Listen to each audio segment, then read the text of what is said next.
Quid de la souveraineté alimentaire en République gabonaise? La question de la souveraineté alimentaire au Gabon reste cruciale, avec seulement 4 000 tonnes de production nationale par an et 55 000 tonnes importées. Notre pays dépend à 95% de l'extérieur pour un coût dépassant les 63 milliards de francs CFA. Ce déséquilibre impose des mesures ambitieuses et coordonnées surtout. Suite donc à la décision présidentielle prise en Conseil des ministres le 30 mai 2025, l'importation du poulet de chair sera interdite à partir du 1er janvier 2027. L'objectif est clair, que le Gabon atteigne une production locale suffisante et surtout durable. Pour y parvenir, il faudra former 40 000 professionnels, développer de nouvelles compétences, créer des emplois qualifiés et assurer une coordination efficace entre les ministères concernés. Quelles formations et métiers seront prioritaires? Comment ces professionnels contribueront-ils à la modernisation de la filière avicole? Quels mécanismes seront mis en place pour soutenir leur insertion et la coordination gouvernementale? Et puis bien sûr, d'autres préoccupations liées à ce plan ambitieux, notamment sur le capital humain et la modernisation de la filière avicole, seront abordées par les membres du gouvernement présents ce soir. Merci pour votre fidélité envers GouVactu le MAG. GouVactu le MAG, vous le savez, une initiative du secrétariat général du gouvernement visant à expliciter clairement les projets prioritaires du chef de l'État. Madame, Messieurs, bonsoir chez vous.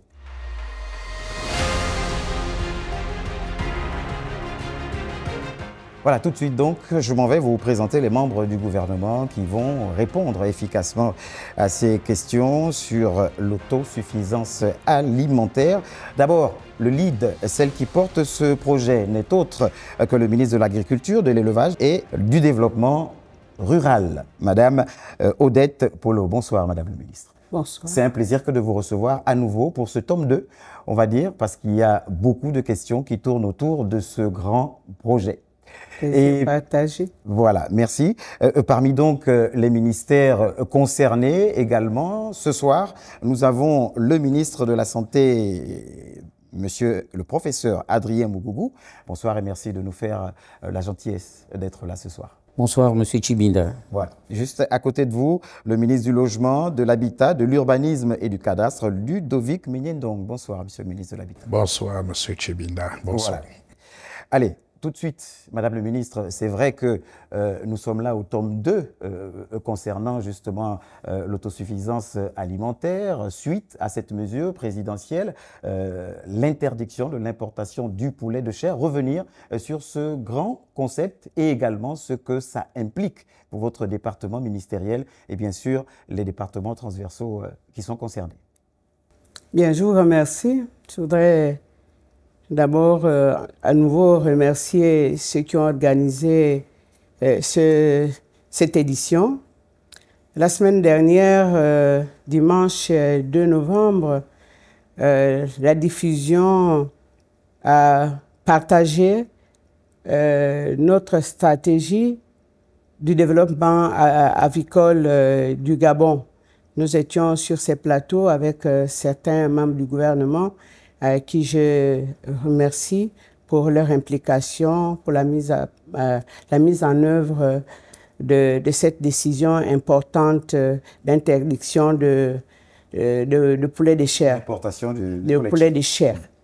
Nous sommes là aujourd'hui pour continuer à partager notre vision. Et surtout approfondir. Pour surtout approfondir notre vision pour que les Gabonais et les Gabonaises soient édifiés sur ce que le ministère de l'Agriculture, de l'Élevage et du Développement rural fait dans son quotidien pour la mise en œuvre de cette mesure.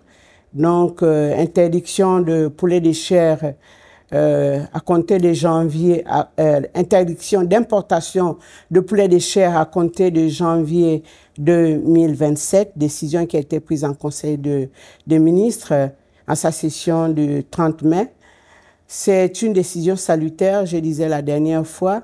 Le Gabon importe près de 55 000 tonnes de poulet pour une dépense estimée à près de 65 milliards de francs CFA.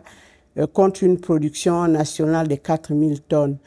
Notre ministère met tout en œuvre pour que les Gabonais et les Gabonaises mangent ce que nous allons produire à compter de 2027.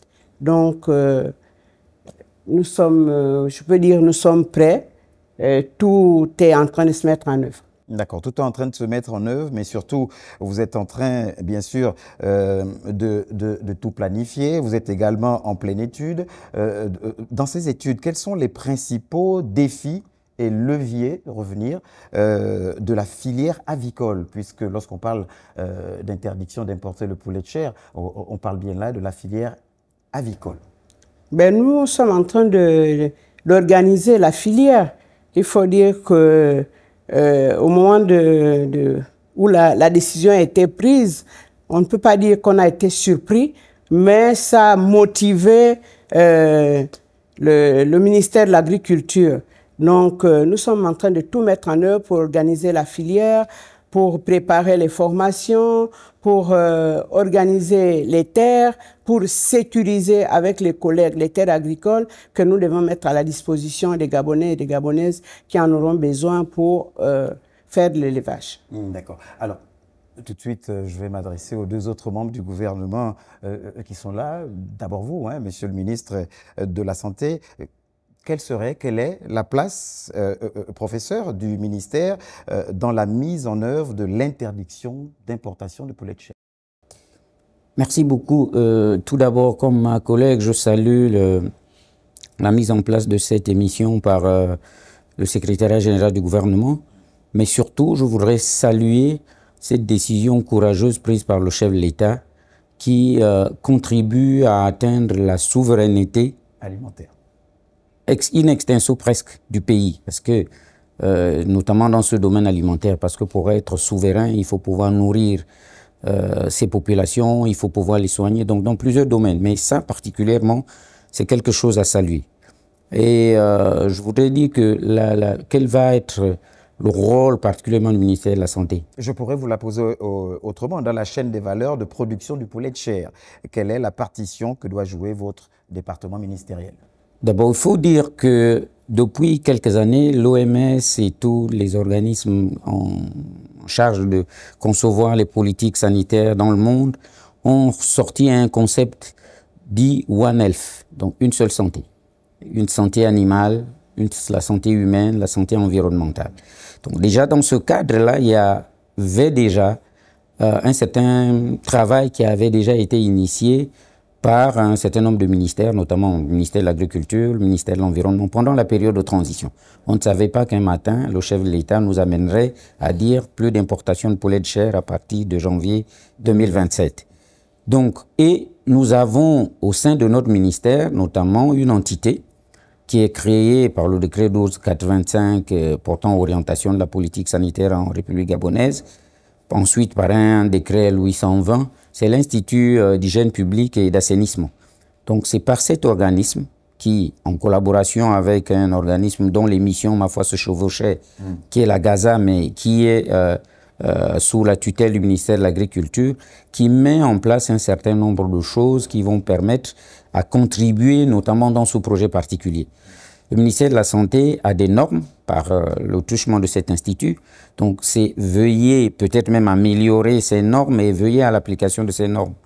Parce que nous allons nous occuper particulièrement de l'hygiène et de l'assainissement du milieu au sein duquel ces poulets vont être élevés, ces poulets vont être abattus, mais aussi aux professionnels de la filière. Parce qu'il faut que les professionnels de la filière soient en bonne santé. C'est pour cela que peut-être plus tard on développera.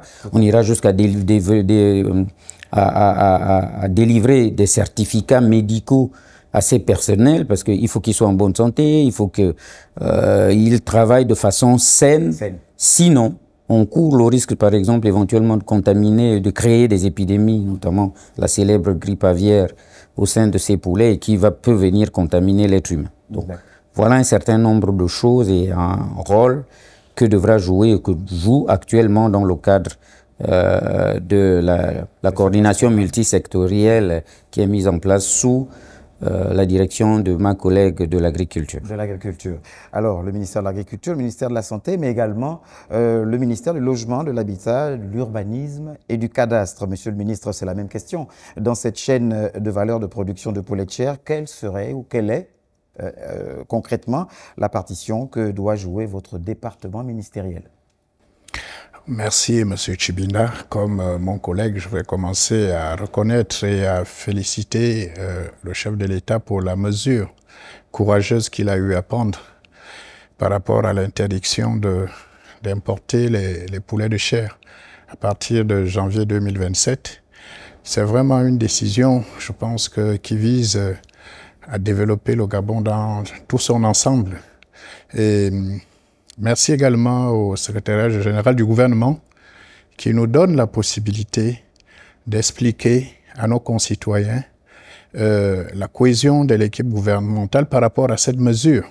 Parce que c'est tout le gouvernement qui est concerné par la mesure qui est prise par le chef de l'État. Ce n'est pas seulement le ministère de l'Agriculture. Donc, bravo pour cette émission. Vous voyez, en tant que porte-voix du ministère du Logement, de l'Habitat et de l'Urbanisme, ce que je peux dire d'entrée, c'est que notre contribution est tellement fondamentale et stratégique par rapport à l'action de cette mesure. On ne peut pas, si on doit développer cette action, vous voyez qu'on a besoin de terres. C'est le rôle du ministère dont j'ai la charge aujourd'hui, en collaboration avec le ministère de l'Agriculture, c'est-à-dire d'identifier les zones, les terres où nous devrons mettre vraiment en lumière cette action, c'est-à-dire la rendre effective. Il faut trouver des terres, il faut les viabiliser, il faut faire, comme on dit, les sécuriser, la sécurité foncière et faire des affectations aux investisseurs qui sont destinés vraiment à nous accompagner pour rendre effectif la mesure prise par le chef de l'État. Donc, c'est tout le gouvernement et voilà l'action que le ministère du Logement, l'Habitat compte faire dans les tout prochains jours. Sinon, maintenant, on a commencé à travailler en collaboration avec le ministère de l'Agriculture pour que janvier 2027, que la mesure soit effective. Merci. D'accord, mais en tout cas, nous allons venir de long à large justement sur la viabilisation, la sécurisation de ces espaces que le ministère dont vous avez la charge devra donc ou doit trouver ou a certainement déjà localisé tout au long de ce plateau. Madame le ministre de l'Agriculture, puisqu'il s'agit justement de production nationale, comment est-ce que le ministère encadre ou va-t-il encadrer techniquement cette production nationale à venir? Bon, le ministère a créé un pôle à l'intérieur du pays, un pôle technique agricole. Il y a des techniciens qui vont être déployés sur l'ensemble du territoire national. Je disais la dernière fois que nous avons prévu 30 ingénieurs agronomes qui seront déployés dans l'ensemble des provinces pour former, apporter la technique aux éleveurs sur l'ensemble du territoire. Les agronomes sont déjà disponibles, sont déjà prêts, ils sont déjà formés? Le ministère de l'Agriculture a plusieurs ingénieurs agronomes. C'est une stratégie, c'est un projet que nous portons et tout le monde est obligé d'être de suivre les mesures. Et il faut signaler que notre ministère, l'un des je peux dire le ministère qui a plus de démembrement sur l'ensemble du territoire national. Nous avons les services départementaux, nous avons les services provinciaux de l'agriculture. Donc, à la différence de certains ministères qui se retrouvent parfois que dans les chefs-lieux des provinces, nous sommes déployés sur l'ensemble du territoire.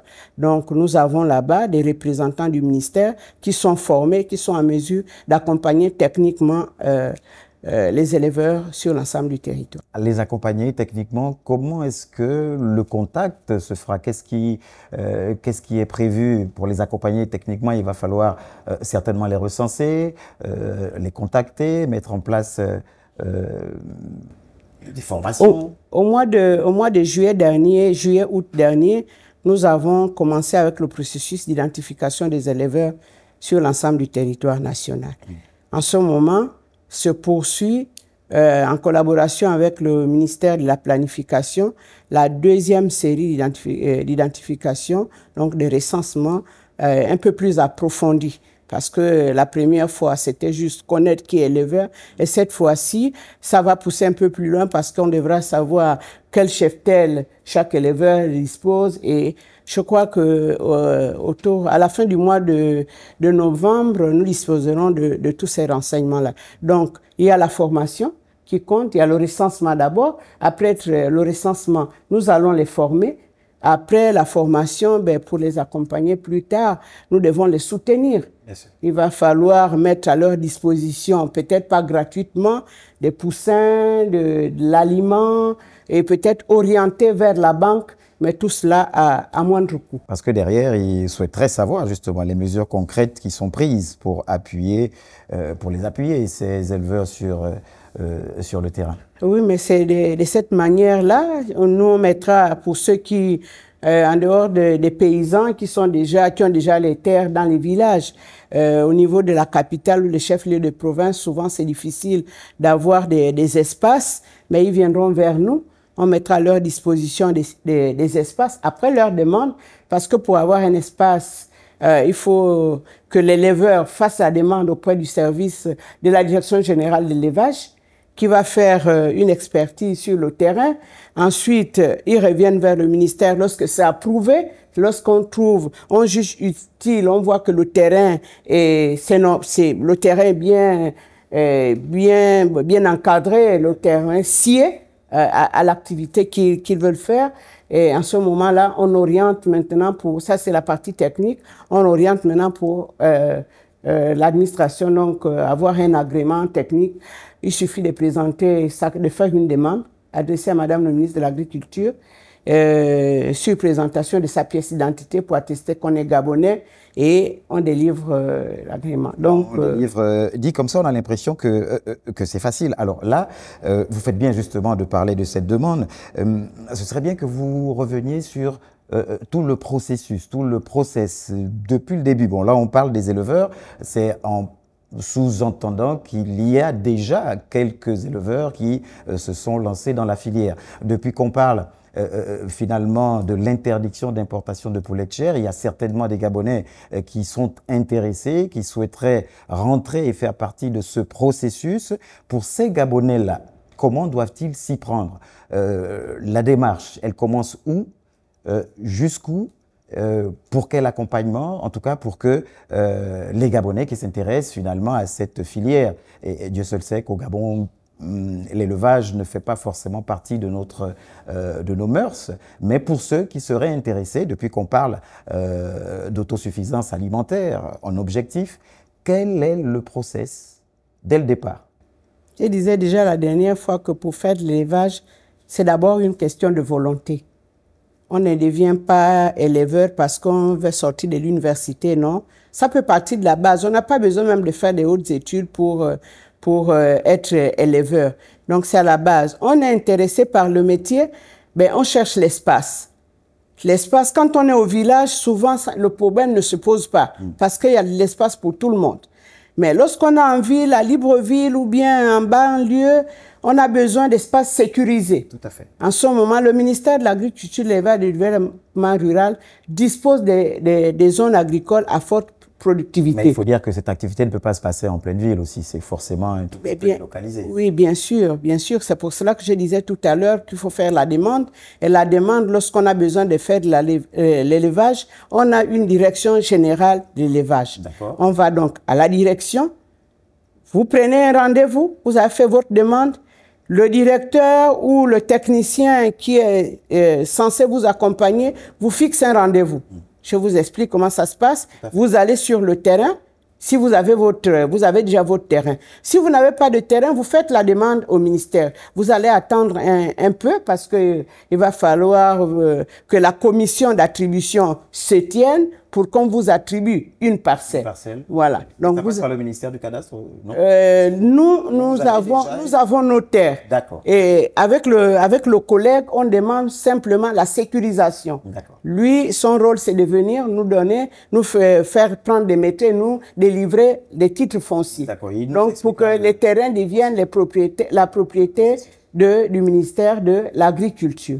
Donc, en ce moment-là, on va sur le terrain, on regarde le terrain, si c'est personnel, et si c'est bon, si le terrain s'y est, ben, vous revenez vers la direction générale de l'élevage qui vous délivre un document, une fiche technique qui dit que le terrain, eh bien, il peut faire son activité. En ce moment, c'est simple, le jour même, vous faites une demande adressée à Madame le ministre de l'Agriculture, de l'Élevage et du Développement rural pour dire que vous voulez exercer l'activité de l'élevage. Et la seule chose qu'on vous délivre, c'est un agrément. Là, Madame le ministre donne son accord. La demande, tout de suite, vous êtes contacté, la demande est orientée vers la Direction générale du développement rural. Parce que c'est cette direction qui rentre en communication avec vous, qui vous demande de revenir pour fournir un certain nombre d'éléments. Et ça ne prend même pas une semaine. D'accord. Et vous dites aux Gabonais que ceux qui font des demandes dans ce cadre-là, oui, qui rentreraient dans ce vaste chantier avicole, sont prioritaires? Ils sont prioritaires. C'est simplement la pièce d'identité à fournir pour faire la demande. Ensuite, comme j'ai dit tout à l'heure, la fiche technique qui fait foi que vous êtes passé par la Direction générale de l'élevage et qui a jugé apte à vous délivrer ces documents. Et puis le processus continue. Maintenant, nous, lorsque vous avez généralement pour les Gabonais économiquement faibles, comment on veut accompagner? Non seulement on veut orienter vers la banque, mais le ministère est en train de tout mettre en œuvre pour savoir comment avoir les poussins, l'aliment, en entendant de produire nous-mêmes. Voilà, donc on va encourager, c'est juste prendre peut-être les adresses, parce qu'il y a des Gabonais qui veulent faire l'élevage, mais qui ne savent pas où trouver les poussins, où trouver l'aliment. On oriente. Les services sont déjà là, nous avons... Où trouver les poussins? Où trouver les poussins? Mais on a un producteur ici qui nous rend la SMAG.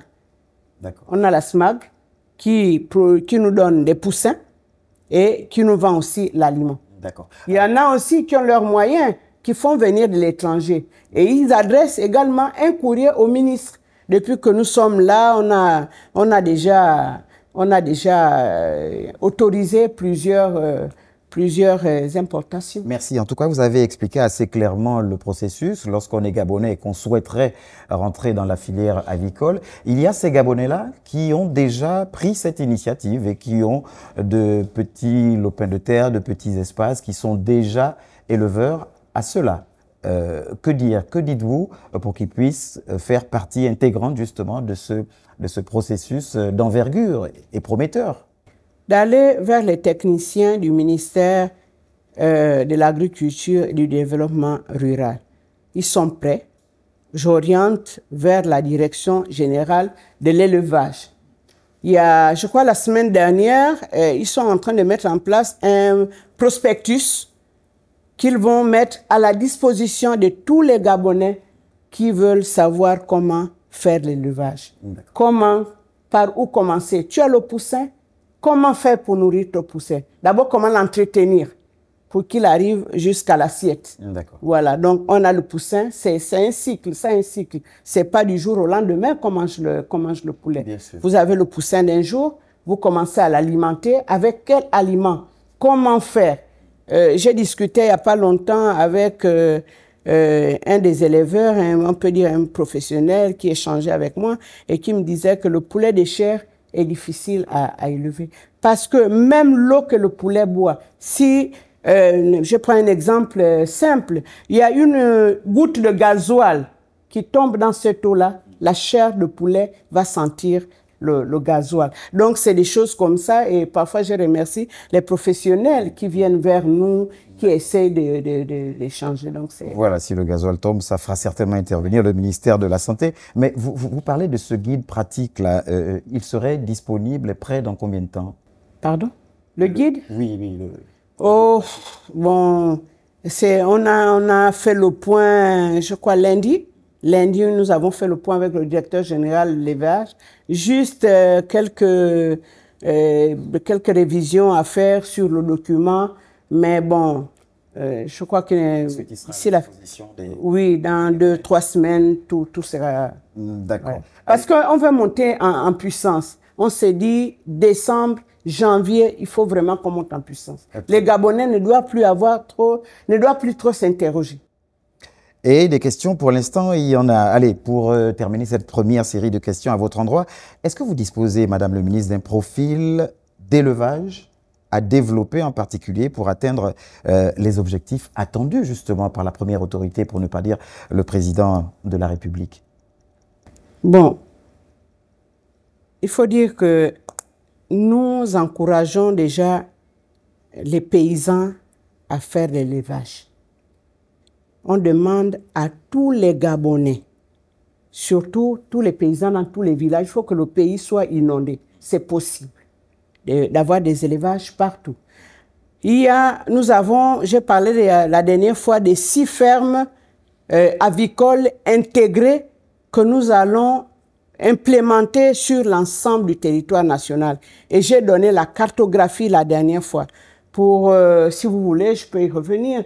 On a l'estuaire, on a le Moyen-Ogoué, on a l'Angounié, nous avons le Goué maritime, le Haut-Ogoué et le Wellington. Les 6 premières fermes avicoles intégrées vont être déployées implémentées dans ces 6 provinces-là. Donc ça, c'est ce qui constitue, ça c'est, on peut dire, l'industriel ou le semi-industriel. Mais on demande aussi aux aviculteurs moyens de se lancer. Donc il n'y a pas de, je peux dire, il n'y a pas trop de spécificité en dehors de... D'accord. Et pas trop de formalités contraignantes. Pas trop de formalités. Alors, puisqu'on parle justement de formalités contraignantes, puisqu'on parle de cadastre, urbanisme, je vais me retourner vers le ministre du Logement, de l'Habitat, de l'Urbanisme et du Cadastre, M. Ludovic Mignendong. Quelle politique, justement, pour sécuriser les terrains et éviter, oh mon Dieu, les litiges fonciers? Et Dieu seul sait qui en a. Oui, merci, M. Tchibinda. La sécurisation du foncier, naturellement, passe par des étapes, des éléments que nous mettons en place dans le cadre, par exemple, du projet lié... Levez un tout petit peu la voix, s'il vous plaît. Oui, je disais, par rapport à la sécurisation du foncier, naturellement, nous travaillons sur ça. Les étapes sont là. C'est-à-dire qu'une fois, comme elle disait tantôt, la collègue, on a plus ou moins identifié les zones, les potentielles zones agricoles. Naturellement, c'est une étape de cartographie qui se fait. Cette cartographie, une fois elle est établie, on cherche à sécuriser. On a plusieurs éléments pour sécuriser. Oui, je reconnais qu'il y a des squatters qui sont souvent présents sur les sites, mais on fait des déclarations d'utilité publique. On va faire des affectations sécurisées. C'est-à-dire que ces terrains-là vont porter, on va donner le statut à ces Gabonais-là pour qu'ils soient en sécurité et pour bien développer, les projets. D'accord. Madame le ministre de l'Agriculture disait tout à l'heure que dans leur département, son département ministériel, il y a déjà certains sites répertoriés qui sont prêts. Est-ce que, de votre côté, il y a des programmes d'aménagement, justement, ruraux qui sont prévus pour soutenir cette filière? Oui, comme je disais, c'est-à-dire la première étape est de regarder, identifier les zones, les potentielles zones où nous allons développer les... Vous savez que la répétition est... Oui, oui, je suis d'accord. Là où on va faire ces projets agricoles. Une fois, avec je parle toujours en collaboration avec ma collègue, une fois ces zones-là sont identifiées, on va justement, on va travailler, on va les sécuriser. On va les sécuriser pour permettre au maximum qui vont solliciter, puisque derrière ça aussi, il y a les aménagements. On peut bien identifier une zone. Après, il faut la rendre viable, il faut l'aménager pour que celui qui va bénéficier de cette superficie puisse effectivement faire son projet en toute quiétude. C'est ça la mission aussi du ministère de l'Habitat, et on fait l'affectation naturellement accompagnée d'un document légal qui prouve que le terrain vous appartient. C'est ça. On fait une décision de cession jusqu'à arriver au titre foncier. Alors, des zones à identifier, oui, madame, vous allez renchérir, des zones à identifier. Il y a des zones qui sont déjà identifiées. 6 fermes, on va dire, 6 fermes présidentielles sont prévues. Avons-nous une cartographie de ces sites et quelles sont leurs superficies? Alors, peut-être à vous ou à madame le ministre de l'Agriculture, c'est selon, mais puisque vous avez la parole. Oui, mais les superficies, honnêtement, je ne vais pas les donner comme ça. Il faut que j'ai la cartographie en main pour pouvoir je sais pas dire n'importe quoi. Mais si comme elle a bien dit tout à l'heure, c'est-à-dire qu'on peut toujours vous donner les superficies. Il faut qu'on regarde la carte, province par province, et puis on donnera en termes de superficie dans chaque province ce qu'on a prévu. D'accord. Le plus important, c'est de les sécuriser surtout. Bien, merci. Lorsque vous faites une demande... Oui, il y en a. Le Gabon regorge de beaucoup de terres. Il suffit le problème, c'est peut-être l'aménagement d'envergure nationale. Le problème, c'est que les Gabonais doivent savoir que lorsqu'ils font la demande, qu'on leur attribue une parcelle, ça ne devient pas leur propriété privée. Ça reste la propriété du ministère de l'Agriculture. Ils sont là, même si c'est 10 ans, 15 ans, 20 ans, le temps de faire leur activité. Si vous restez sur notre terrain 50 ans, 100 ans, tant mieux, puisque ça sert aux Gabonais. Mais ça ne devient pas un titre foncier familial ou personnel. Procédé comme le cadastre des baux amphithéotiques. Nous faisons la demande au ministère de l'Habitat pour dire que nous avons nos zones agricoles. Je prends le cas de Kango, qui aujourd'hui a déjà tous les documents possibles et qui n'attendent que l'aménagement. Donc les terres sont déjà sécurisées, le collègue a déjà fait son travail, il ne nous manque plus qu'à aménager et donner à ceux qui avaient fait la demande. Donc il y a 60, nous avons tenu, avant notre arrivée, il y avait une commission qui s'était tenue et dont 579 Gabonais étaient bénéficiaires lors de la commission la tenue de la commission d'attribution des terres. Donc je voulais bien faire... C'est 579 Gabonais. Ils sont informés puisqu'ils avaient fait le dossier. D'accord. Donc on attend simplement l'aménagement et leur donner les parcelles. Alors pour revenir justement, vous parlez de ces Gabonais bénéficiaires, pour revenir sur ces 6 fermes présidentielles, est-ce que les Gabonais veulent savoir je voulais en arriver. Où est-ce qu'elles se situent? Est-ce qu'elles sont identifiées? Le 2 novembre, je vous disais qu'il y avait une mission qui était sur le terrain. Oui. La mission, nous l'effectuons en collaboration avec la FAO, qui nous appuie dans cette démarche-là. Donc, en ce moment, c'est la mission d'identification des sites. Ils sont sur le terrain. Donc, nous, on communiquera le moment venu. Pour la zone du Wellington, on sait déjà que c'est en Koum-Yengui. Donc, c'est ce village où c'est là où il y aura le site. Donc, la mission va aller là-bas. Et la mission ils ont déjà fait l'estuaire et le Moyen-Ogooué. Donc, le compte rendu qu'ils m'ont fait lundi, ils sont déjà revenus pour la première phase. Ils ont déjà fait l'Angounié. Donc, le site est entre l'Angounié et Mouilandende. D'accord. Et l'autre site, c'est Abifoun, pour ce qui concerne le Moyen-Ogooué. Oui. Toum pour l'estuaire. entre Port-Gentil et Omboué, le Goué maritime, Orange, les Kaby pour le Haut-Ogoué, et comme je disais dans le WNTM. Donc voilà les 6 sites. Il est déjà identifié, mais les experts sont sur le terrain parce qu'il faut des missions de prospection, il faut des études d'impact environnemental.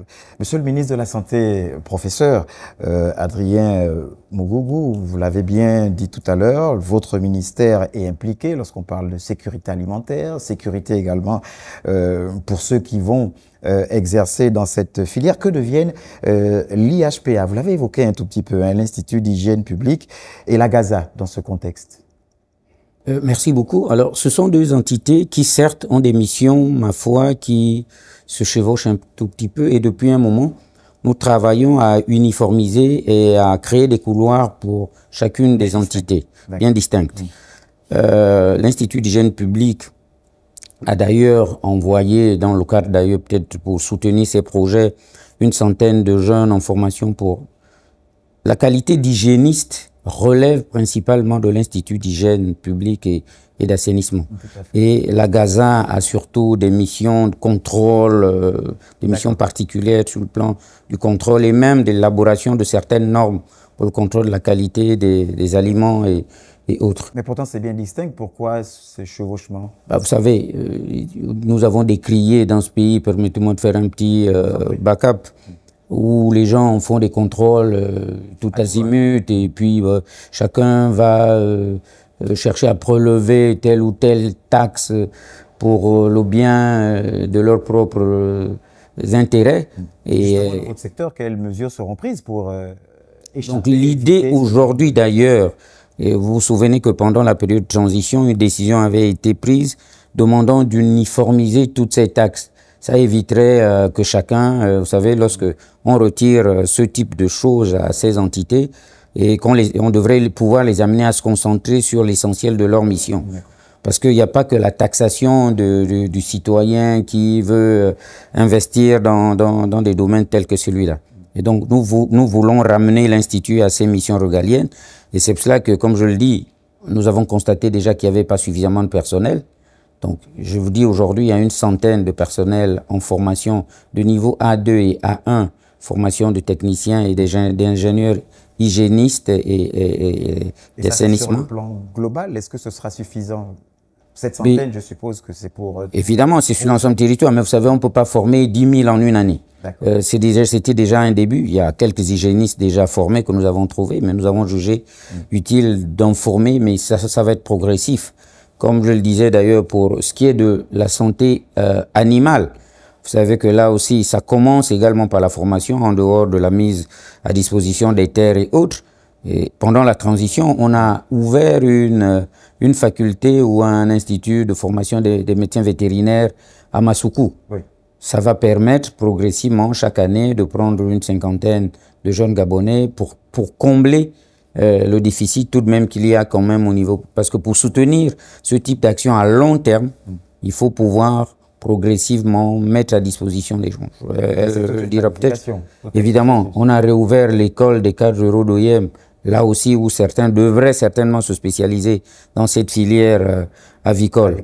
Et pour ce qui est de l'Institut d'hygiène, nous avons non seulement pour le contrôle d'un certain nombre de choses, nous avons le projet dès 2026 de la construction ou l'achèvement du laboratoire de l'Institut d'hygiène, parce que là-bas, on devra prendre en compte la notion de contrôle épidémiologique, parce que il n'y a pas de laboratoire en matière de santé animale qui permettent de se dire oui, il y a peut-être une épidémie qui va se déclencher là-bas, on va faire des prélèvements et il faut qu'on fasse l'analyse à ce niveau, donc l'analyse de tous les micro-organismes et donc tout ce qui peut éventuellement polluer le milieu au sein duquel ces poulets doivent être élevés.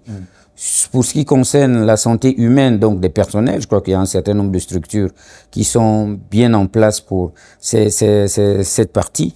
Et j'allais poser la question, professeur, quelles mesures justement pour garantir la sécurité sanitaire, non seulement des produits, et quel est l'encadrement sanitaire prévu justement pour les abattoirs? Vous savez, comme je le disais tantôt, l'Institut d'hygiène a l'une des missions régaliennes depuis longtemps. C'est le contrôle, par exemple, des carnets de vaccination des personnels qui agissent, que ce soit dans les restaurants, dans toutes nos structures qui s'occupent de la partie alimentation des populations. Dans ce type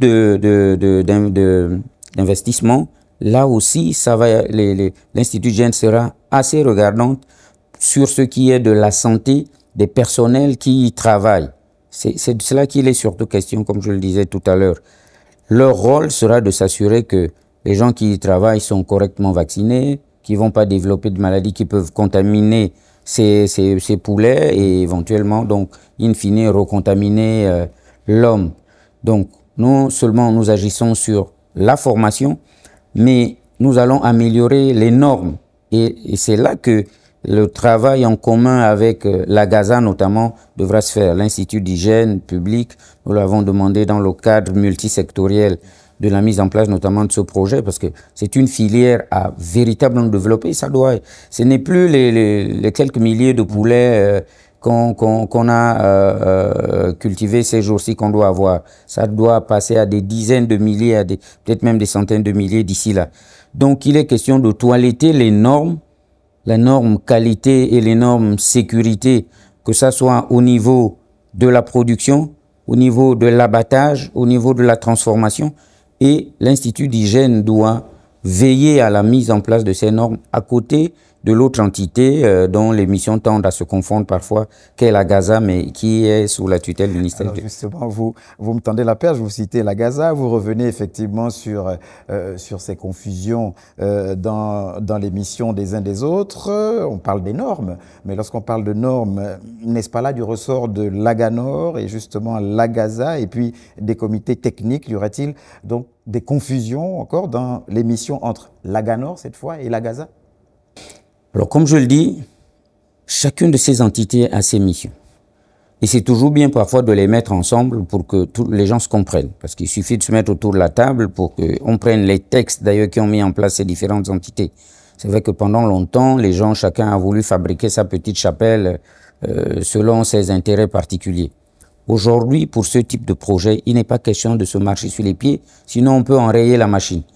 Il faut que tout le monde se mette autour de la table. C'est pour cela qu'il y a des comités, comme on le dit, multisectoriels.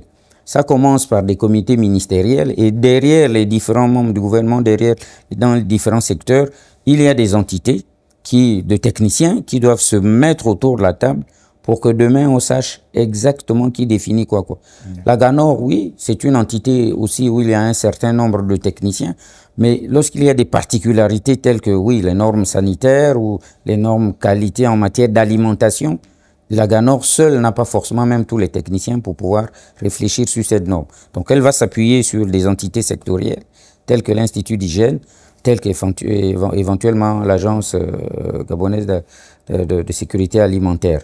Donc ils devront se mettre autour de la table et c'est à cela que nous les invitons parce que, comme je le disais, lorsqu'on se retrouve entre ministres, on n'a pas cette capacité-là à rentrer dans les détails de tout le projet. Nous mettons en branle les équipes qui sont derrière nous et nous les mettons en coordination pour que Alors vous semblez quelque chose... effectivement on suppose que vous avez déjà commencé à les confronter, c'est en projet? Évidemment. C'est déjà... Évidemment, nous savons qui doit se mettre avec qui pour élaborer quel pont pour atteindre les objectifs atteints, notamment ne plus importer du poulet de chair en 2027. D'accord. Allez, on va vous laisser souffler un tout petit peu. Madame le ministre de l'Agriculture et également Monsieur le ministre du Cadastre, sachant qu'avec la décentralisation, les collectivités locales seront probablement sollicitées, concernant notamment le foncier. Que feront les ministères en charge de l'Agriculture et du Cadastre? Allez-y, Monsieur le ministre du Cadastre. Oui, mais je pense que la décentralisation... On parle beaucoup de la décentralisation, c'est appelé de tous les vœux par les Gabonais et également les collectivités locales, les différents... Oui, je crois que la décentralisation, c'est une bonne chose. Ça vise le développement de façon, je pense, intégrale de notre pays. Mais le problème ne se pose pas sur les missions. nous avions travaillé, je crois nous avions travaillé avec le ministère de l'Intérieur pour regarder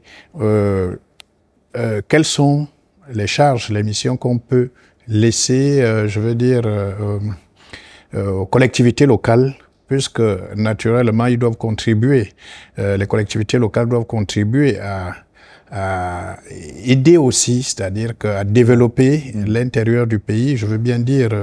Et pourquoi pas procéder également à favoriser quelques économies, quand même, parce que s'il faut à chaque fois qu'il faille que des délégations, des missions se déplacent de Libreville pour l'intérieur. Oui, mais je vois beaucoup plus une certaine complémentarité au niveau de l'efficacité de la mise en œuvre des politiques publiques. Pour moi, c'est une très bonne chose. En soi, il n'y aura pas de doublon en tant que tel. Il y a une bonne coordination qui a été mise en place entre, je veux dire, les ministères, quand je dis ministères, c'est-à-dire les sectoriels, qui délèguent les missions aux collectivités locales. Mais tout ça, je crois qu'on cherche à mettre une certaine efficacité pour développer le pays dans son ensemble. Donc,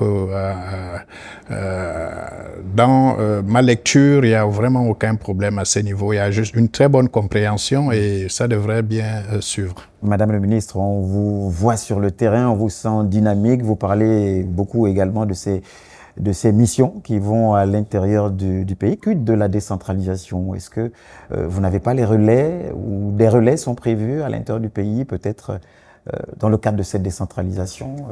Merci. Je vous disais tout à l'heure que le ministère de l'Agriculture est l'un des ministères qui a des démembrements sur l'ensemble du territoire national. Nous avons les services départementaux, et parfois sous la tutelle des préfets, parce que c'est le préfet qui représente le ministère de l'Intérieur, et à la province, monsieur le gouverneur. Et chaque fois que nous déployons des missions, soit d'identification, de prospection, comme ça se fait en ce moment, nous adressons, moi personnellement, en tant que ministre, j'adresse une correspondance à mon collègue ministre pour informer déjà qu'il y a une mission qui va séjourner à l'intérieur du pays et que je souhaiterais que les gouverneurs et les préfets puissent les protéger d'ailleurs, parce que c'est des fonctionnaires de l'État qui partent de Libreville pour aller travailler à l'intérieur du pays. Ça, c'est déjà la première collaboration. Et ensuite, la deuxième collaboration que je souhaiterais avoir avec les collectivités locales, qu'on va mettre déjà, qui vont être les membres déjà qui vont être élus, les conseillers sont élus et les membres des bureaux qui vont être élus dans quelques jours. C'est déjà de porter ce projet. Parce qu'on a besoin que le projet, la décision impacte l'ensemble du pays. Il n'y a pas que la capitale ou les 6 fermes avicoles intégrées qu'on va construire. C'est dans chaque département où il doit y avoir un déploiement des agriculteurs, des gens qui doivent être intéressés. Et lorsque les collectivités seront mises en place très prochainement, bientôt là, je pense que les missions du ministère de l'Agriculture doivent se rendre à l'intérieur du pays pour essayer de discuter, partager le projet avec les nouveaux membres des conseils locaux. Les responsables de ces collectivités, justement, mais pour une action plus pertinente. Vous parlez de missions qui partent de Libreville, mais action plus pertinente en zone rurale, ne serait-il pas judicieux également de dynamiser vos services installés dans chaque chef-lieu en termes de moyens humains et également matériels et ils sont déjà fait? Ils sont déjà très dynamiques. Bon, parfois, vous savez que les ingénieurs agronomes, pour la plupart, sont concentrés à Libreville. Et ce n'est pas souvent à l'intérieur du pays, dans les petites villes où on voit des gens suffisamment qualifiés. Voilà. Donc, Libreville, c'est nécessaire de prendre des personnes plus outillées, à les prêter main forte à ceux qui travaillent à l'intérieur du pays, parfois en nombre insuffisant. Parce qu'il y a des départements où vous trouvez une seule personne, deux fonctionnaires, parfois la main-d'œuvre non permanente. Il faut dire la vérité. Donc, on a besoin de prendre des délégations du ministère à Libreville, envoyer à l'intérieur du pays en renfort pour faire la formation, pour accompagner techniquement. Si je peux ajouter, M. Chibinda, la décentralisation ne veut pas dire qu'on travaille en solo. On reste toujours collectif. même à l'intérieur du pays. Tout à fait. Autrement dit, comme la collègue est en train de dire, la décentralisation, les collectivités qui doivent agir, qui doivent faire des actions, ils doivent travailler en collaboration avec les différents démembrements. C'est-à-dire, je prends le cas du ministère de l'Habitat. Dans n'importe quelle province, les collectivités peuvent agir, mais ils travaillent de concert avec les collaborateurs qui sont sur place localement. Ils doivent travailler ensemble. Il n'y a que comme ça qu'on peut être efficace. C'est collectif, on doit travailler, pas solo. Et on aura les meilleurs résultats. D'accord. Alors, j'aime bien cette idée de collectif. Et, le gouvernement met en place des conditions favorables à l'investissement. Alors, puisque ce sont des problèmes transversaux, quid de, Madame le ministre, quid de l'énergie et de l'eau, alors que c'est une problématique majeure au Gabon. Vous avez sollicité votre collègue de ce côté-là, parce qu'il y aura des terrains qui seront mis en place. À côté, il faut bien l'irrigation, il faut bien l'électricité, il faut faire fonctionner certainement la mécanique. Or, le problème d'énergie et d'eau se pose avec acuité, notamment à l'intérieur du pays. Bien sûr. Nous sommes sur l'implémentation des 6 fermes avicoles. Et je vous disais tout à l'heure que les équipes sont sur le terrain pour déjà identifier, afin d'amener ceux qui doivent faire les études d'impact.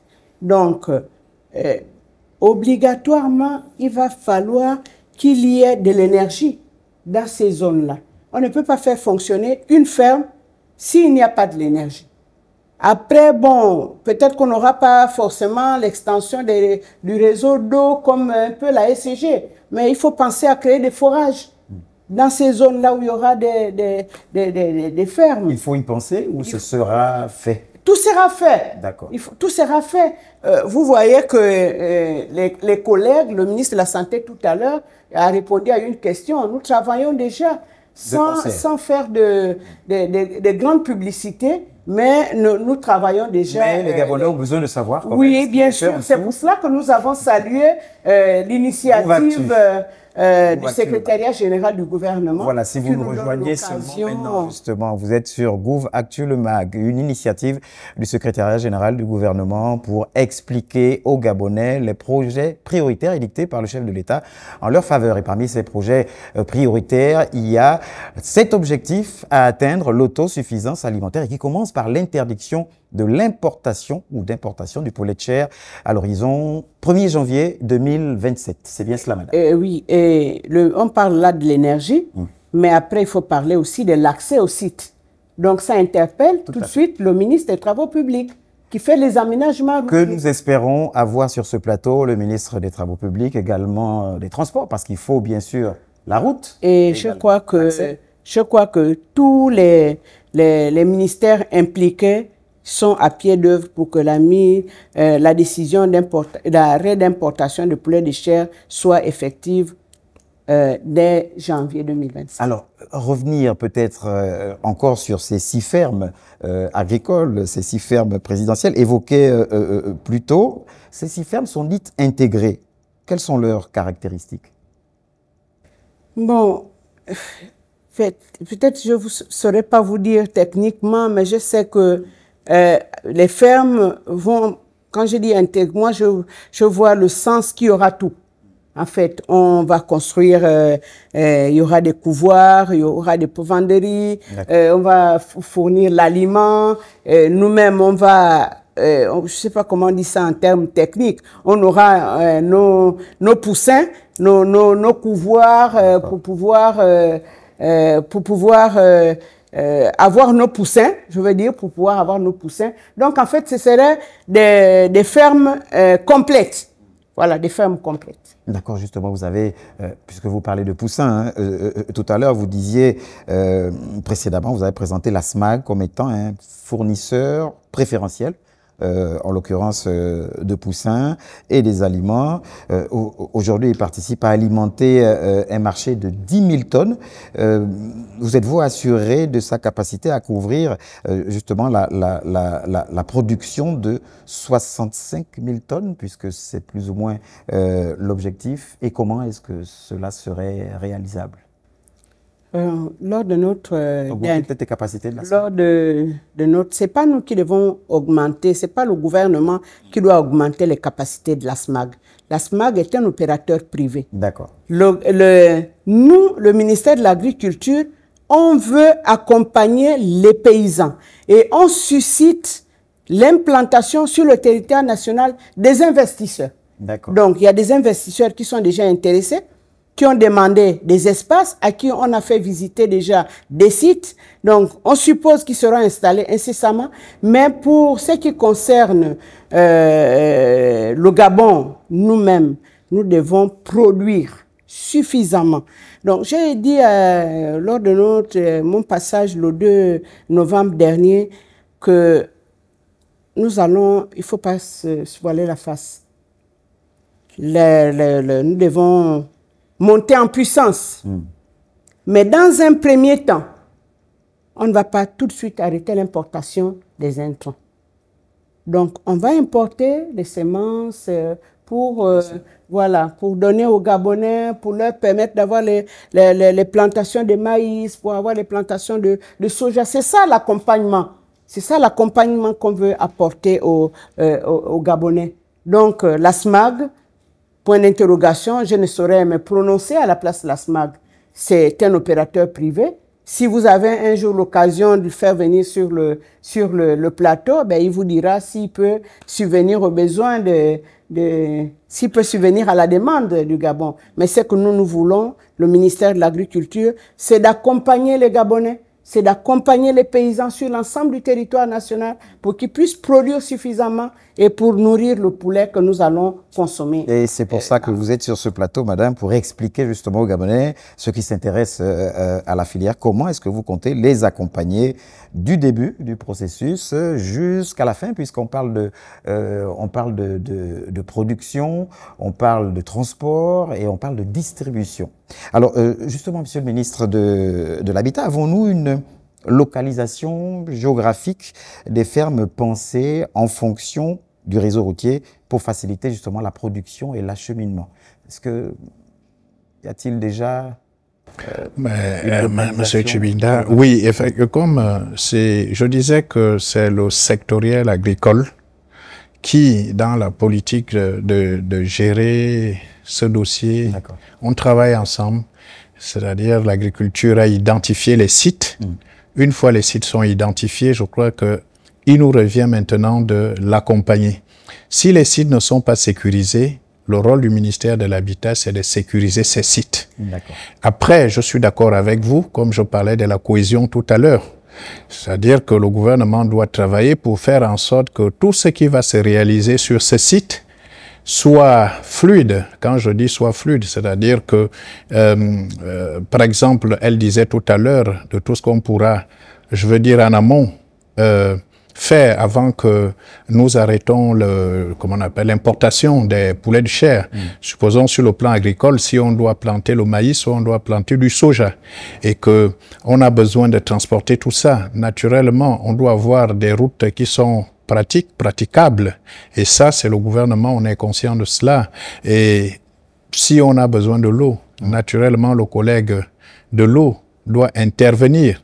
Donc, voilà ce que je peux dire sur le sujet. Mais vraiment, si il ne revient pas, je veux dire, à ce stade, au ministère du Logement, d'aller dire, voilà, on n'impose pas le choix des sites.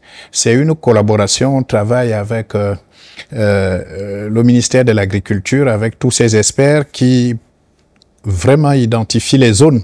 Une fois les zones sont identifiées, nous, notre rôle, c'est de faire cet accompagnement, de sécuriser ces sites pour que les sites vraiment travaillent pour pour développer les projets qui sont là. Lorsqu'on parle du secteur, on a cet aviculteur ou des aviculteurs qui ont fait la demande de terrain, qui ont rempli toutes les conditions, mais on le sait, ce qui n'empêche pas forcément plus tard qu'il y ait un litige foncier.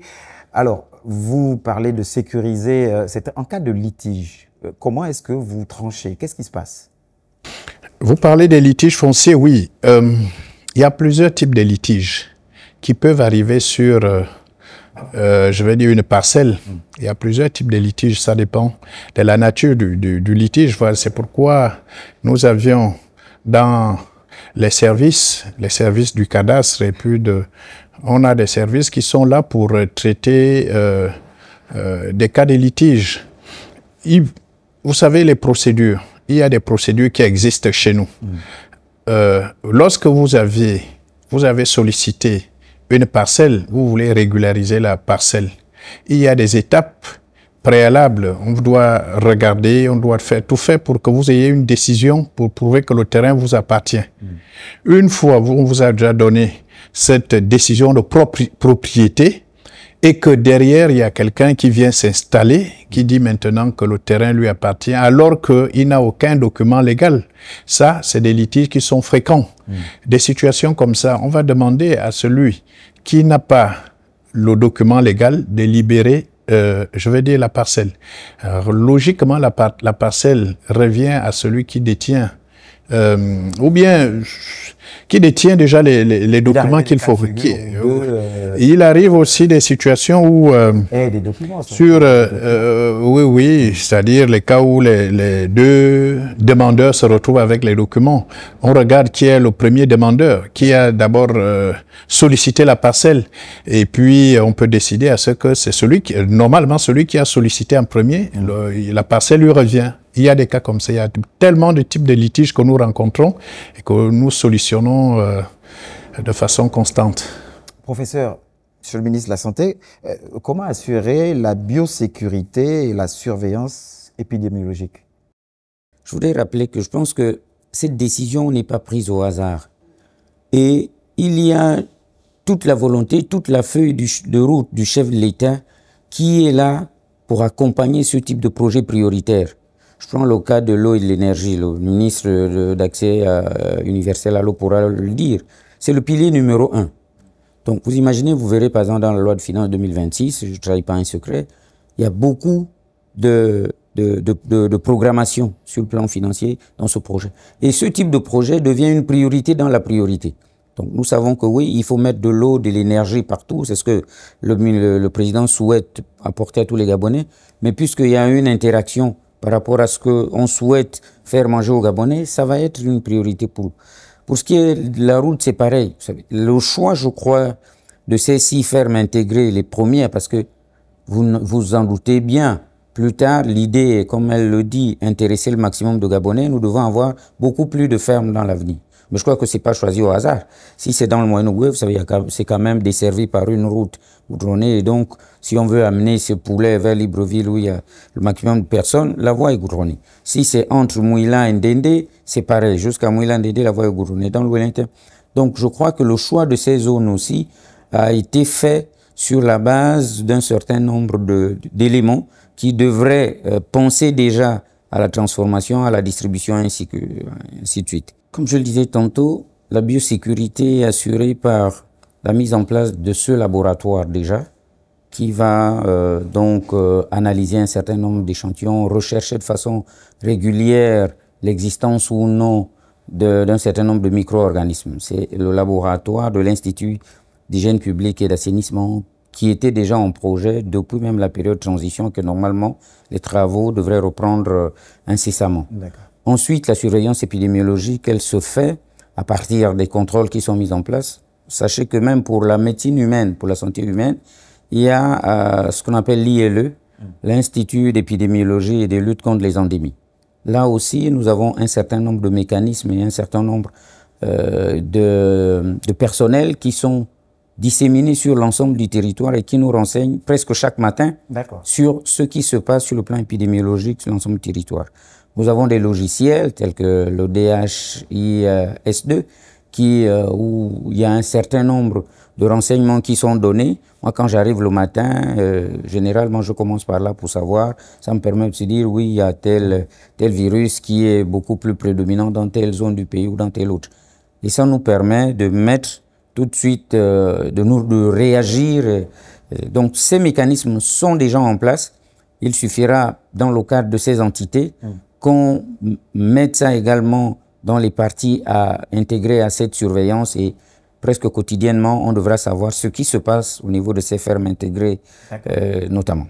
Alors, techniquement et de manière pratique, admettons, si jamais une crise sanitaire intervenait, le ministère de la Santé, avec d'autres départements ministériels certainement, sont-ils outillés pour garantir la sécurité et la santé aux Gabonais surtout? J'ai envie de dire oui. Je vous parle, par exemple, vous parlez de la biosécurité. Il nous est arrivé d'être interpellés au niveau des installations, des cheptels et autres qui sont sur l'ensemble du territoire. Il nous est arrivé d'être alertés à plus d'une reprise sur une particularité qui est survenue. Je ne voudrais pas faire peur aux Gabonais, mais très rapidement, on se rend compte qu'il y a quelque chose à tel endroit, des prélèvements sont faits, ils sont analysés et puis on a réagi. Concomitamment avec les entités, notamment du ministère de l'Agriculture, qui sont en charge de telle ou telle entité sur le plan de l'élevage ou de l'agriculture. Donc, sur le plan de cette sécurité, il y a des équipes qui sont là et qui travaillent quotidiennement pour assurer cette biosécurité. Nous voulons l'améliorer en mettant en place des laboratoires beaucoup plus spécialisés. Comme je disais, cette entité labo manquait vraiment cruellement à l'Institut d'hygiène publique et d'assainissement. Parce que c'est par là qu'on va beaucoup plus analyser tout ce qui vient de ce côté animal notamment. Nous avons le projet même dans le cadre de One Health, comme je disais, une seule santé, accompagné par des partenaires au développement. L'idée d'ailleurs de construire également un autre laboratoire où on analyserait tout ce qui pourrait venir de cette cohabitation entre l'environnement, l'animal et l'humain. Parce que vous savez qu'avec les changements climatiques, nous allons être amenés à subir un certain nombre d'épidémies et autres. Donc, voilà ces projets-là qui sont déjà mis en place, mais actuellement, il y a un certain nombre d'entités qui sont capables de faire des analyses, qui sont capables de surveiller par le canal, comme je dis, et la digitalisation, notamment de toute l'administration, va renforcer cette entité, parce que pour un rien, ce qui s'est passé à Mabanda, le lendemain matin, ou du moins à la seconde près, on a déjà l'information au niveau de la centrale et on peut réagir. Comme disait à l'image du ministère de l'Agriculture, vous savez que le ministère de la Santé est l'un des ministères où on a des entités partout. Nous, c'est jusque dans les villages. Il y a des villages où il y a déjà le dispensaire. Nous avons la santé communautaire, nous sommes en train de mettre en place. Il va y avoir des agents de santé communautaire partout. Donc, il y a des entités jusqu'au niveau de la plus petite unité administrative dans le domaine de la santé capables de nous remonter l'information et pour nous permettre de réagir rapidement. Alors, professeur, ce type d'industrie, puisqu'on parle d'aviculture, nécessite un certain nombre d'entrants pour la production de masse. Quelles dispositions sont prises ou seront prises sur les questions justement des pesticides? Là, comme je le disais encore, ça relève beaucoup plus du ministère de l'Agriculture parce que ces volets sont pris en charge par les ingénieurs agricoles, par éventuellement les vétérinaires pour ceux qui devraient aller nourrir notamment les poulets et autres. Donc, je pense qu'il y a un certain nombre de mécanismes qui sont mis en place aussi pour que ces entités soient les plus fonctionnelles possibles. Vous savez, elle parlait tout à l'heure, par exemple, de 30 ingénieurs qui doivent... Dans la décentralisation, lorsque nous avons parlé de cette décentralisation, l'idée est même de délocaliser ce niveau de compétences vers l'intérieur du pays. Il ne faut plus que pendant longtemps, on reste à penser que c'est l'ingénieur qui est à Libreville qui doit aller superviser la ferme qui serait dans le nord, dans le sud, ainsi de suite. Il y a une amélioration qui se fait dans l'ensemble des ministères. Donc, demain, on aura des ingénieurs agricoles qui vont habiter Mabanda, qui vont habiter Ngoni, qui vont habiter je ne sais pas quel niveau. Et ce sont ces gens qui vont animer localement ces choses et qui vont remonter, peut-être travailler de concert avec des entités centrales, ma foi, qui vont être à Libreville. Alors, professeur, rassurez-nous, lorsqu'on parle de vétérinaire, on parle bien du ministère de la Santé ou, Pas toujours. Pas toujours. Pas toujours. Il y a des vétérinaires. Le ministère de l'Agriculture, par exemple, a un certain nombre de vétérinaires qui sont des agents du ministère de l'Agriculture. Il y en a qui sont au ministère de la Pêche, il y en a qui sont au ministère de l'Environnement. D'accord.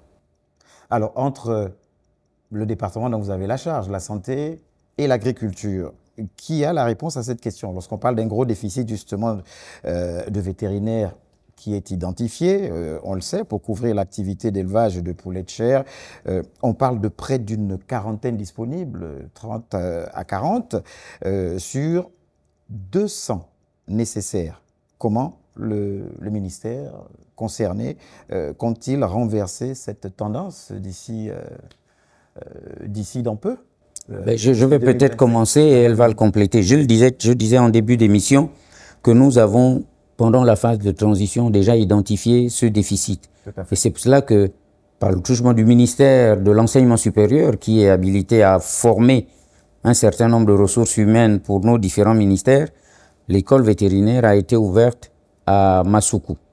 Et je disais, chaque année, malheureusement, ce ne sont pas des formations qui se font en 18 mois ou en 9 mois. Médecin vétérinaire, c'est 5-6 années de formation. J'ai eu la grâce, passant par Dakar, où j'étais en mission pour quelque chose de particulier. Moi, je regarde un peu partout. J'ai échangé avec un éminent Gabonais qui est à l'école inter-État vétérinaire de Dakar et qui me disait, là, il y avait 8 Gabonais en formation là-bas. Donc, il y a des écoles comme ça, je disais, on va certainement envoyer chaque année des cuvées pour former ces personnels. Pour le niveau des techniciens, je pense que la réouverture de l'école, des cadres ruraux de Yem aussi, va nous amener à avoir du personnel. Mais malheureusement, ceux qui existent aujourd'hui devront travailler, parfois, et c'est à ça qu'on nous devons les inviter. Ces Gabonais qui sont aujourd'hui dans ces ministères doivent travailler parfois pour 4 ou 5 personnes, mais que c'est progressivement que nous allons combler les déficits dont nous ne sommes parfois pas responsables. D'accord. Madame le ministre de l'Agriculture, vous voulez renchérir? Oui, juste... Inverser cette tendance en déficit, justement, de... Je crois que le ministre de l'Enseignement supérieur qui était avec nous ici dimanche dernier, le 2, nous disait déjà, lorsque ma collègue a évoqué le chiffre de 12 concernant la fonction publique, ça, ce sont des agents du ministère qui sont fonctionnaires. Et j'avais dit ici qu'il y avait l'ordre des médecins vétérinaires qui s'est réuni, je crois au mois de juillet, au mois d'août, et j'ai eu un rapport qui m'a été fait par mon conseiller juridique, qui, évidemment, le rapport constate ces déficits-là. Donc, 42 fonctionnaires, mais l'ordre des médecins en ce moment, se chiffre autour de 42 médecins vétérinaires.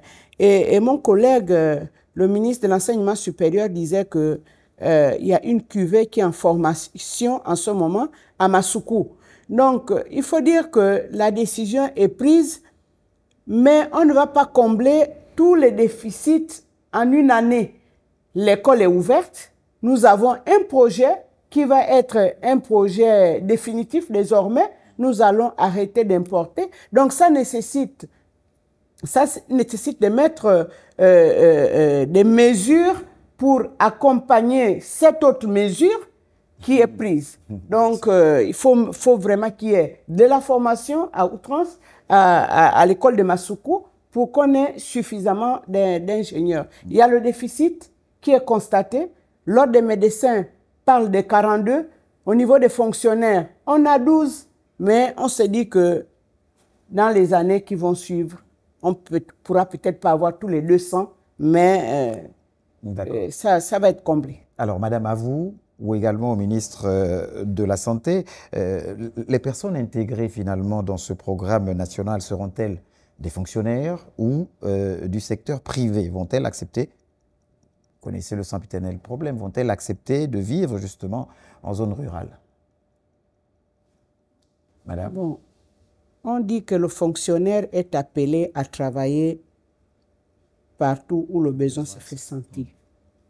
Vous êtes fonctionnaire, l'État, en fait, c'est l'État qui doit prendre maintenant les mesures. Le gouvernement va prendre des mesures. Vous êtes fonctionnaire. Vous devez, il y a le besoin, je prends un cas à Makokou, il y a un manque. Si on vous désigne, Vous devez Oui, mais ça, c'est une loi édictée, elle va de soi, mais sur le terrain, ce n'est pas ce qui est observé. Et pour cause, parce que parfois, lorsque des fonctionnaires sont affectés en zone rurale, ils se plaignent parfois que le minimum ne suit pas. Mais les mesures doivent être prises. C'est simplement sanctionné, c'est tout. Vous êtes affecté, vous partez. Sinon, si tout le monde refuse de partir à son lieu d'affectation, on fait comment? Est-ce qu'il ne faut pas un minimum? Est-ce qu'on est fonctionnaire pour travailler simplement dans le bureau? Est-ce qu'il ne faut pas un minimum, justement, pour répondre logiquement et de manière acceptable à... Quel minimum? Le logement ou les primes de logement? Mais il y a la prime. Souvent, les fonctionnaires ont les primes de logement. Mais même quand ils ont les primes de logement, ils refusent d'aller dans les postes d'affectation. En ce moment-là, on prend les mesures qui s'imposent. Les mesures qui s'imposent. Monsieur Tchibinda, oui.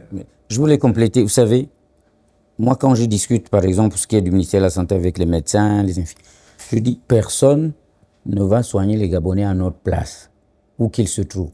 Il en est de même. Qui va tout faire pour qu'on n'importe plus le poulet de chair, si ce ne sont les Gabonais? Et vous savez que dans ce ministère, moi la critique, j'espère qu'elle est du passé, on disait que beaucoup se tournaient un peu les pouces parce qu'il n'y avait pas de projet pour lesquels on les intégrait, on les amenait à travailler. Maintenant qu'il y a des projets, je ne sais pas comment quelqu'un n'irait pas travailler dans la région d'Oyem. Je ne comprends pas qu'un ingénieur ne puisse pas aller travailler dans la région de Mouila. Comment? Il y a des gens qui habitent là-bas, il y a des gens qui vivent là-bas. Il y a des médecins, il y a des ingénieurs du BTP. Tous les Gabonais doivent aller travailler partout si nous voulons que le pays se développe, qu'on mange Gabonais, qu'on fasse machin. Ce n'est pas qu'une affaire du ministre de l'Agriculture, ce n'est pas une affaire du président. Le président a pris la décision courageuse. Le ministère et les autres ministres s'attellent à tout mettre en place. On attend que le Gabonais s'y implique. Et surtout qu'on dit qu'il y a un problème d'emploi au Gabon. Voilà l'occasion qu'on nous donne de résorber ce chômage. Parce qu'avec ce projet, je crois qu'il y a beaucoup de Gabonais qui peuvent trouver l'emploi. Vous savez que c'est un secteur très vaste. Ce projet qui concerne l'interdiction d'importer les poulets de chair, ça va amener, il y a plusieurs secteurs qui vont s'ouvrir. Que ce soit en amont ou en aval, puisqu'on a parlé de la production, on a parlé du transport, on a parlé de la distribution. Voilà l'occasion où beaucoup de Gabonais peuvent trouver de l'emploi. Pourquoi encore refuser? C'est là maintenant qu'il faut travailler. On cherche l'emploi, on nous donne maintenant les possibilités de travailler et on va refuser d'aller travailler. Justement, on parle d'emploi. Madame le ministre, est-ce que, par rapport à ce projet, on a pu évaluer approximativement le nombre d'emplois qui seraient créés autour justement de ce vaste projet? Est-ce qu'on a un chiffre? Bon, lorsque j'échange avec mes techniciens, ils parlent autour de 40 000 emplois. 40 000 emplois. Voilà. Donc, je vous le dis, parce qu'on organise des séances de travail. Et puis, bon, lorsqu'on on essaie de faire des évaluations, mais on parle de 40 000 emplois. 40 000 emplois en perspective. Vous parliez justement de ces procédures. Concernant la procédure d'attribution des terres pour les futurs éleveurs gabonais auprès du ministère de l'Agriculture, cette question vous concerne également. Cette procédure a-t-elle un coût? Procédure d'attribution des terres. Bon, Monsieur Tchibinda, pour la procédure d'attribution des terres, merci pour cette question. Ce que je veux dire en matière foncière, au niveau du ministère, nous sommes en train de travailler. Nous reconnaissons quand même qu'il y a des petites lourdeurs en matière de facilitation, d'obtention des documents. Oui. Et c'est à cause de ça que pour nous, la digitalisation aujourd'hui... Les lourdeurs sont liées à quoi? L'administration simplement ou au coût? Il y a un peu de tout, c'est-à-dire qu'il y a l'administration. Après, il y a aussi quand même des besoins matériaux qui sont à l'intérieur, logistiques. Mais nous travaillons pour essayer de faciliter ça le plus rapidement possible. Et nous comptons aussi, nous pensons qu'avec la digitalisation, le numérique, ça va nous aider. Ça va permettre à ce qu'il y ait moins d'erreurs dans les process qui sont je veux dire, mis en place pour effectivement dans ces procédures-là. Mais par rapport à ce process, Monsieur le ministre, quelle garantie doivent fournir finalement les futurs agriculteurs pour satisfaire les exigences de la Convention d'attribution des terres?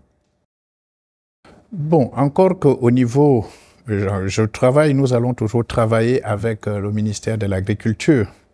C'est-à-dire que s'il y a un travail préalable qui est déjà fait, on a déjà identifié les gens qui méritent, c'est-à-dire les Gabonais qui devraient bénéficier en fonction des zones. Et à partir de là, nous allons, avec l'agriculture, le ministère de l'Agriculture, nous allons rapidement mettre ce qu'il faut, des mécanismes pour permettre à ces Gabonais-là d'avoir des documents nécessaires pour pouvoir faire l'activité, pour pouvoir faire les projets, que ce soit les fermes, que ce soit... Et ça, nous allons mettre ça en place le plus rapidement possible. Professeur, ces projets mis en place, quels programmes de vaccination seraient ou sont prévus pour la filière avicole? Comment assurer justement la transparence des résultats des contrôles sanitaires? Parce que la vaccination sous d'autres cieux ou encore récemment, il y avait un suivi, on va dire, parfois litigieux, parfois douteux. Vous savez, effectivement, pendant longtemps, nous avons blagué avec tout ça. Nous essayons de dire depuis le coup de libération, il faut que ça cesse. La vaccination des populations aujourd'hui est assurée par 2 entités. Le programme élargi des vaccinations pour ce qui est de la petite enfance et puis le Centre international de vaccination. Ce n'est pas parce qu'il y a le mot international que les gens pensent peut-être que ça ne vaccine pas les gens qui sont les locaux. Là-bas, nous avons considérablement amélioré le système. Parce qu'avant, il y avait 9 carnets sur 10 qui étaient des faux carnets où on ne vaccinait pas du tout les gens. Et ça nous a valu parfois le développement de certaines épidémies telles que l'épidémie du fièvre chaude, de diphtérie ou autre. Nous l'avons d'ailleurs délocalisé de Nkembo à Battery 4. Vous avez aujourd'hui un cadre très propice. Nous avons digitalisé le carnet de vaccination en travaillant avec la NINF. Donc aujourd'hui, le carnet est doté même d'un code barre et tout. Nous demandons donc aux entreprises et aux entités comme ceux-là, lorsque l'Institut d'hygiène ira là-bas, ce n'est pas forcément l'Institut d'hygiène qui ira vacciner, l'Institut contrôle. Et s'il y a des gens qui ne sont pas vaccinés, on demande à cette entité de se rapprocher du Centre international de vaccination pour mettre à jour. Et puis, si ce n'est pas fait, il va y avoir certainement des pénalités infligées à cela. Mais nous menons d'ailleurs une guerre féroce contre ces professionnels du mal qui nous exposent tous. Je ne trahis pas quoi que ce soit, mais nous sommes d'ailleurs allés jusqu'à presque intenter des procédures pénales vis-à-vis de certains indélicats qui aujourd'hui sont quelque part. Donc aujourd'hui, la vaccination est en train d'être modernisée, d'être sécurisée pour nous éviter l'éclosion d'un certain nombre d'épidémies. Et aujourd'hui, pour les producteurs justement déjà en activité, comment est-ce que vous, le ministère de la Santé, les accompagne pour améliorer leurs pratiques et leur rentabilité? Comme je le disais tantôt, nous sommes, vous savez, dans la santé animale, c'est vraiment autre chose. C'est essentiellement, normalement, le ministère de l'Agriculture qui l'organise. Médecin vétérinaire qui appartient au ministère de l'Agriculture n'a presque pas de compte à rendre au ministère de la Santé. Même s'il y a une interconnexion entre les différents systèmes. La vaccination des poulets de chair là, ne relèvera pas du ministère de la Santé, mais plutôt du ministère de l'Agriculture. Même si travaillant de concert, comme je disais, dans l'optique d'une seule santé, nous devrons être informés un peu de la bonne tenue de ces poulets que nous allons consommer et donc qui peuvent induire également des choses au niveau de l'humain, chez l'humain. Alors, est-ce qu'on peut vous demander, pour ce qui est de votre département, quelles seraient ou quelles sont les priorités pour, c'est vrai, pour le poulet de chair, l'interdiction d'importation, c'est là, 1 an, un peu plus, mais quelles sont les priorités pour les 5 prochaines années pour sécuriser, encore une fois, la filière? Nous avons dit que, nous formons, nous avons commencé à former, nous devons former davantage de personnel pour que Libreville ne soit pas le seul endroit où on pourrait mettre des personnels pour contrôler, pour surveiller sur le plan épidémique, épidémiologique et autres. La formation doit se poursuivre. Nous l'avons entamée et chaque année, nous devons envoyer en formation une centaine de jeunes en formation. Nous avons initier dès 2026, là je pense que c'est pour une douzaine de mois au maximum, la mise en place du laboratoire de l'Institut public d'hygiène et d'hygiène publique et de l'assainissement. Oui. Ce laboratoire, il y a également des personnels qui sont en formation, donc qui devraient être également équipés pour pouvoir assurer la surveillance de tout ce qui pourrait survenir dans ça. Nous avons des équipes qui sont prêtes à se déployer au sein notamment de ces 6 fermes intégrées pour s'assurer de la sécurité des gens, de la qualité des gens qui vont y travailler et de la qualité de l'hygiène et de la sécurité de ce milieu au sein desquels les poulets vont être cultivés. Donc, voilà les priorités. Pour nous, c'est accompagner cette filière et cette décision à être active, à amener le Gabonais à manger du poulet gabonais à compter de janvier 2025. Voilà qui est clair en tout cas pour ce qui concerne votre département. Madame le ministre de l'Agriculture, comment suivre de votre côté, comment suivre la productivité et la performance des fermes? Bon, il faut dire que, comme je disais tantôt, c'est le service, un service spécialisé agricole qu'on doit déployer, simplement.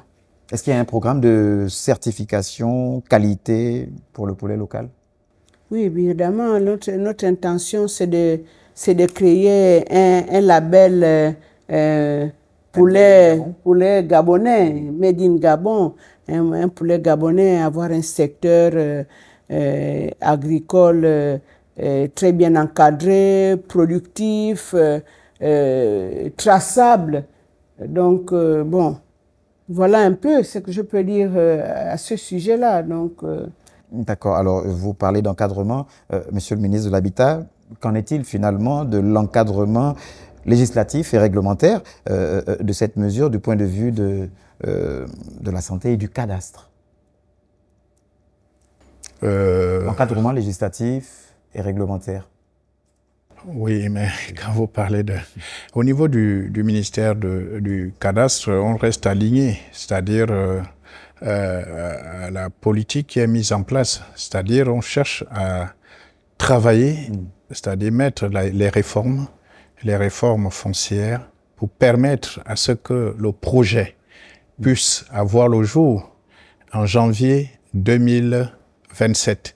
Autrement dit, nous, c'est à cause de ça qu'avec le collègue de l'économie numérique, nous avions commencé à travailler pour vraiment digitaliser, je veux dire, le système foncier. Mais pour nous qui digitaliser, parce que c'était la préoccupation suivante, comment moderniser la gouvernance foncière pour accélérer justement la mise en place de projets agro-industriels? Oui, là dans le cadre de, comme disait la collègue, pour l'instant, elle dispose déjà des sites qui sont bien dédiés au projet. Mais c'est vrai qu'on ne va pas se limiter aux 6 fermes. On doit vraiment élargir, étendre sur toute l'étendue du territoire. Yes. Et à ce niveau, c'est-à-dire selon les besoins, selon les zones qu'on pourra encore identifier, notre préoccupation vraiment, c'est de accélérer à ce que nous réduisions le temps. Et c'est ça l'objectif justement du ministère de l'Habitat, c'est-à-dire en termes de libération des documents légaux pour vraiment réduire ce temps.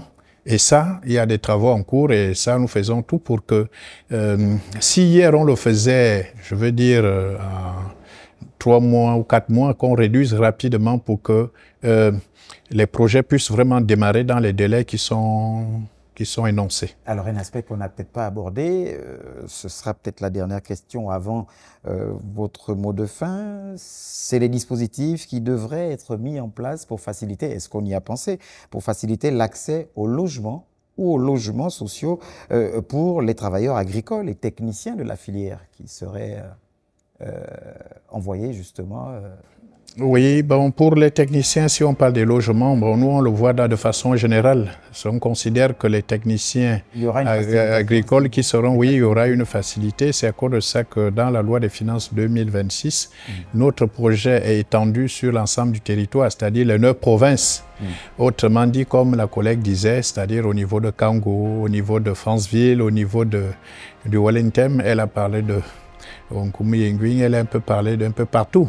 Nous, on a des projets qui sont on a un plan d'action programmé pour 2026 et nous comptons naturellement, d'ailleurs, c'est ce que j'ai défendu dernièrement à l'Assemblée nationale, que le budget soit effectif à partir de janvier et que les travaux, quand je parle des travaux, je veux parler des constructions, que les constructions démarrent aussi à cette date pour mettre en évidence, en lumière la construction des logements sociaux et socio-économiques et tous les Gabonais vont bénéficier naturellement, ceux qui sont lancés dans les projets agricoles et pour la mesure de l'interdiction de l'importation des poulets de chair.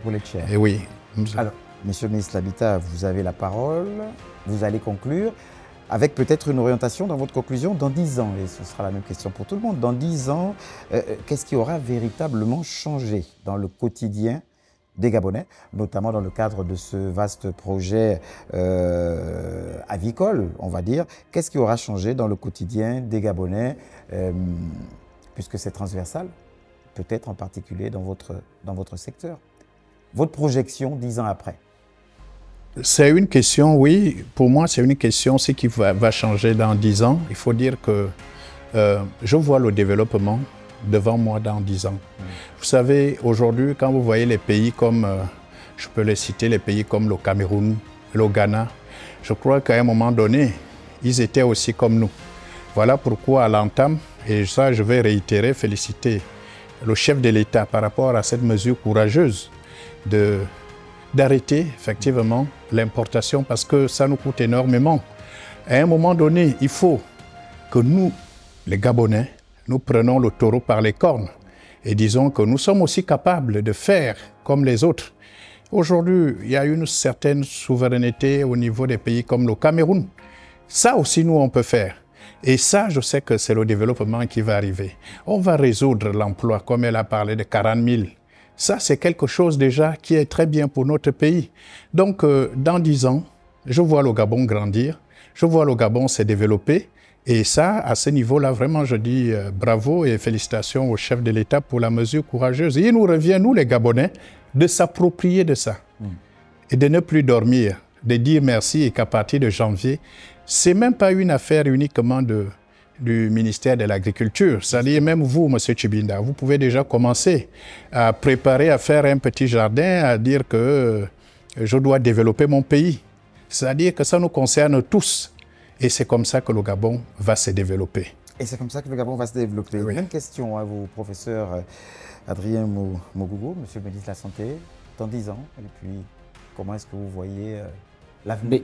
L'avenir, pour ce qui concerne ce projet, dans 10 ans, je vois sur le plan des contrôles sanitaires, des contrôles des épidémies, de la surveillance, un pays où on aura un laboratoire qui ne demandera presque plus grand-chose à l'extérieur. Nous aurons des équipes capables de nous alerter. Et donc, nous voyons, moi je rêve de ce que demain, dans 10 ans, le Gabonais aura oublié le poulet qui vient d'ailleurs. Il en sera fier et même, je pense qu'on l'exportera dans 10 ans. En résumé, c'est ce que j'ai envie de dire. Je vais laisser certainement le ministre de l'Agriculture, qui est porteuse de ce projet, nous faire rêver. Et j'ai foi en ce qu'elle va dire et je salue très sincèrement simplement ce projet. Et j'invite les Gabonais à se l'approprier parce que c'est avec eux que nous y arriverons. La foi repose sur vous. Quel serait votre mot de fin et perspective dans 10 ans? Quelle vision? Mais je voudrais vous amener à parler de la vision du ministère dans 10 ans. La vision du ministère, nous voulons un secteur gabonais productif, structuré et traçable, comme je disais tout à l'heure, avec des pôles agro-industriels dans toutes les régions. Dans toutes les régions.